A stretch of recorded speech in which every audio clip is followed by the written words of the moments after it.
Most people perceive a tram as part of the background of city life. It simply runs on rails, carries passengers, and rarely attracts attention. But some trams turn out to be more important than they seem at first glance. Today, the story of Tatra T3, a tram that became one of the most recognizable and widely used in the world. It is no secret that Czechoslovak engineering was regarded as one of the most advanced within the entire socialist bloc.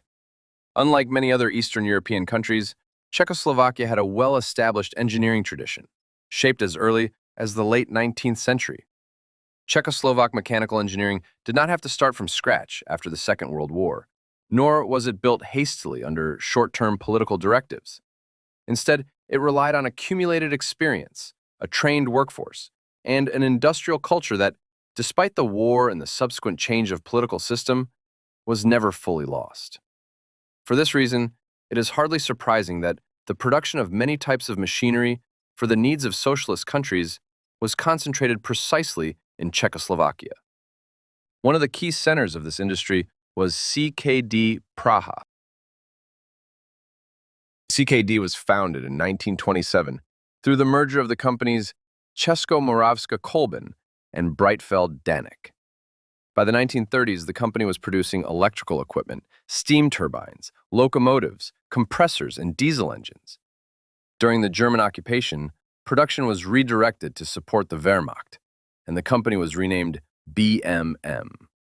Among other vehicles, it manufactured the Panzer 38T light tank and the Jagdpanzer 38 tank destroyer. After the war, the enterprise was nationalized, and its role changed.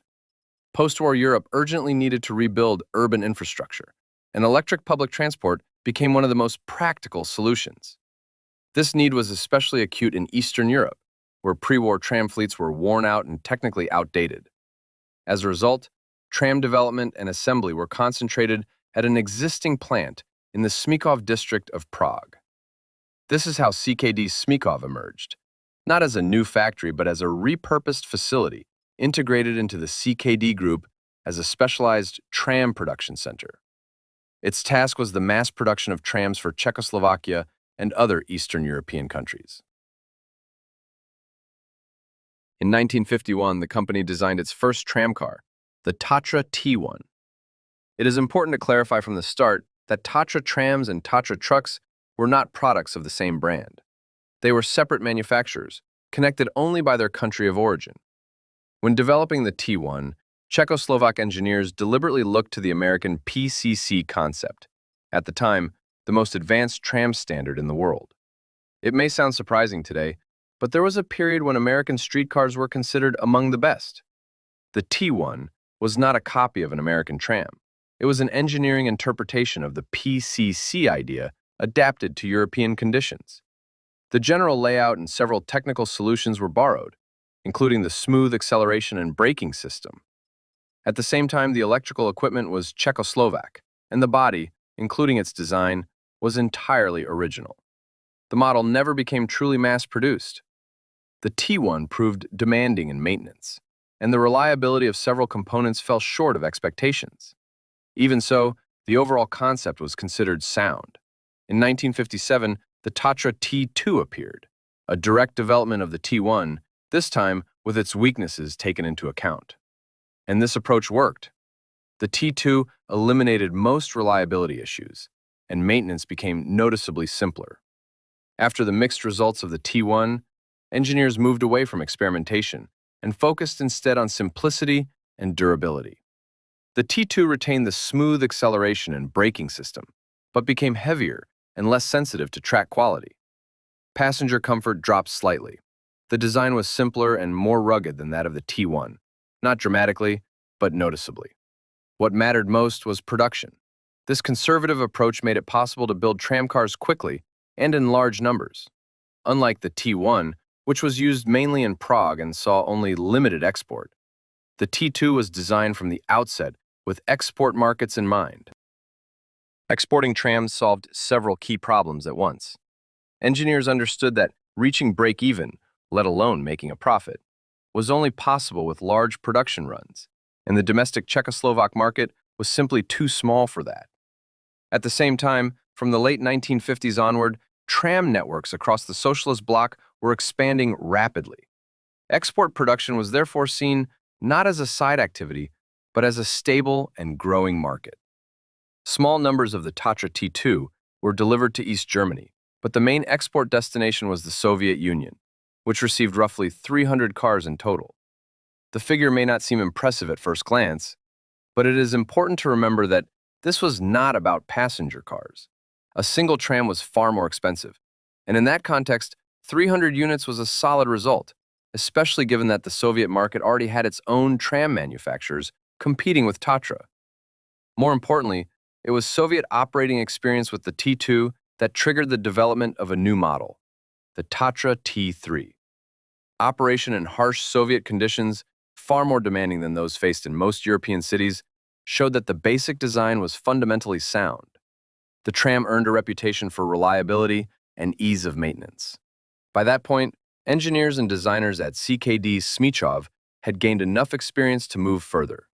In total, more than 700 T2 tramcars were built, almost 3 times as many as the T1.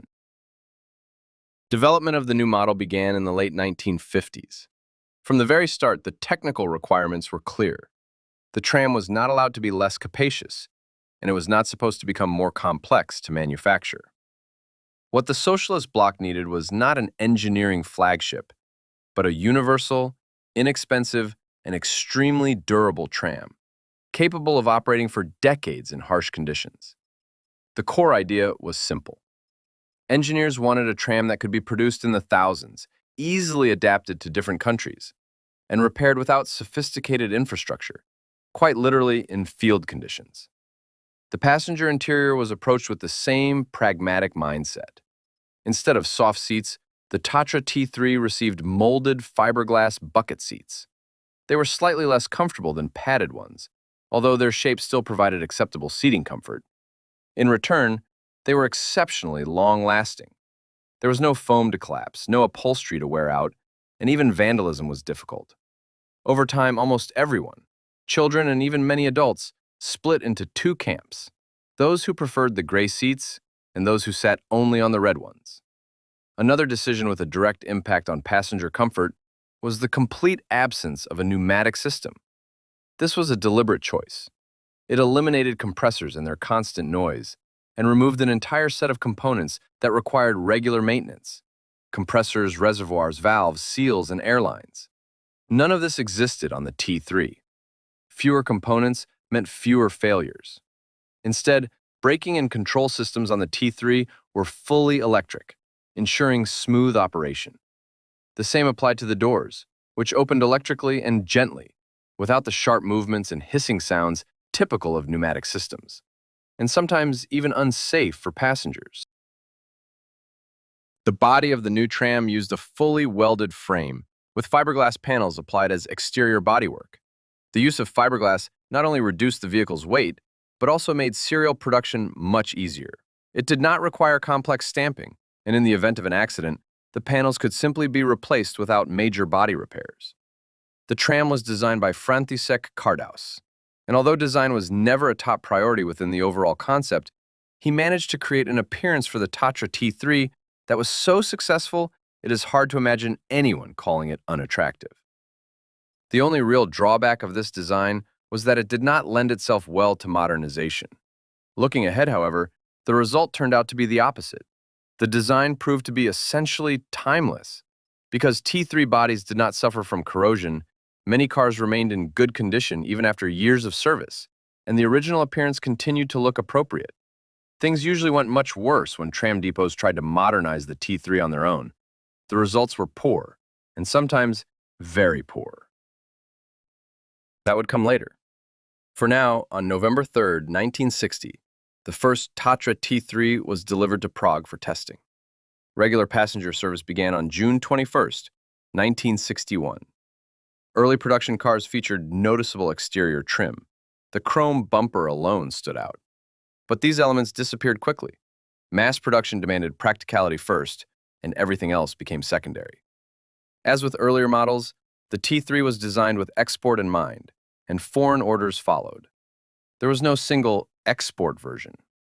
From the design stage, the tram was meant to be highly adaptable. Northern or southern configurations, door layouts, seating arrangements, and electrical equipment tailored to local conditions. The largest customer was once again the Soviet Union, where the emphasis was on durability and low maintenance. In practice, this meant a T3 optimized for heavy passenger flows and minimal servicing. Decorative features were removed, and reliability took priority. There were missteps as well. In an attempt to reduce costs, some cars were ordered with only 2 doors, without the central one. Real-world operation quickly showed this layout to be unsuitable for peak hours in large cities. The idea was abandoned, and the cars already delivered were reassigned to smaller networks. East Germany took a different approach. There, the T3 retained a higher quality interior finish and upholstered seats. The export geography was vast. Across Eastern Europe, the Balkans, and the Soviet Union, the T3 became the dominant tram for many years. Poland was the main exception, as it had its own tram industry. Deliveries even reached North Korea and Vietnam. Despite its versatility, the T3 did not fit every city. In places with narrow streets and tight curves, it was oversized or impractical. This led to the Tatra T4, visually almost identical to the T3, but shorter, narrower, and less capacious. That drawback was offset by multiple unit operation. Despite their similar appearance, these were distinct models, reflected in their designations. By the 1970s, automotive fashion was changing, and tram design followed. Rounded shapes were quickly falling out of favor, replaced by sharp lines and large windows with thin pillars. A new tram developed at Smychov followed this trend exactly. The Tatra T5 looked exactly as a modern vehicle was expected to look at the time. Boxy, angular, with flat panels and large windows. In 1972, it was sent to a Czech tram depot for trial operation. Nothing dramatic followed. Technically, it was still very close to the T3. As a result, putting the T5 into series production made little sense. Despite its increasingly dated appearance, the Tatra T3 and Tatra T4 continued to meet the needs of most customers.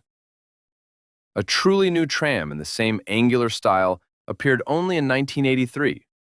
It arrived late, but the model turned out to be successful and was again widely exported. Even so, the aging T3 showed no intention of stepping aside. Long after newer designs entered service, it continued to operate on the very same networks, often side by side with its successors. Production of the T3 finally ended in 1989. In total, 14,113 cars were built. It is often claimed that the Tatra T3 was the most mass-produced tram in history. Strictly speaking, that is not entirely correct.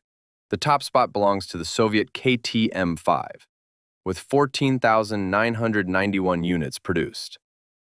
However, if one adds the externally almost identical T4, around 2,500 cars, the combined total does allow the Tatra T3 family to claim that title, albeit with a small footnote.